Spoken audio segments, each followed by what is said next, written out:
കുന്നത്തുനാട് നിയോജക മണ്ഡലത്തിലെ LDF സ്ഥാനാർത്ഥി PV ശ്രീനിജിത്ത് നാമനിർദ്ദേശ പത്രിക സമർപ്പിച്ചു.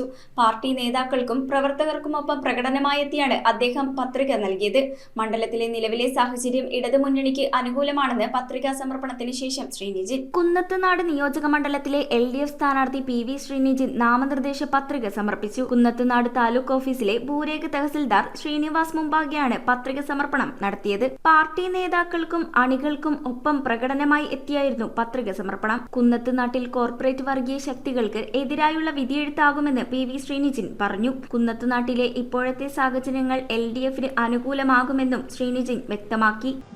ഈ കഴിഞ്ഞ 5 വർഷം കുന്നത്തുനാട് നിയോജകമണ്ഡലത്തിൽ നടത്തിയ വികസന പ്രവർത്തനങ്ങൾ 2300 കോടി രൂപയുടെ വികസന പ്രവർത്തനങ്ങളാണ് കുന്നത്തുനാടിൽ വിവിധ മേഖലകളിൽ നടത്താൻ കഴിഞ്ഞിട്ടുള്ളത്. അതിൽ റോഡുകളുണ്ട്, വിദ്യാലയങ്ങളുണ്ട്, പാലങ്ങളുണ്ട്, വ്യവസായ സംരംഭങ്ങളുണ്ട്, ക്ഷേമ പദ്ധതികളുണ്ട്, കളിക്കളങ്ങളുണ്ട്.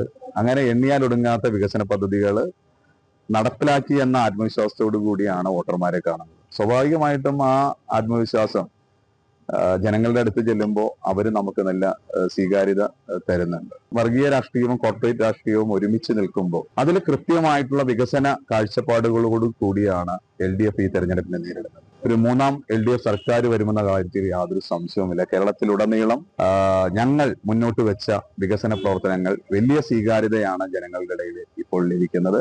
ആ സ്വീകാര്യത തന്നെ കുന്നത്തുനാട്ടിലും ലഭിക്കുന്നുണ്ട്. News bureau, Perumbavoor. പെരുന്നാൾ പ്രമാണിച്ച് നല്ല വമ്പൻ കളക്ഷൻസ് ആണ് സോൾട്ട് വന്നിട്ടുള്ളത്.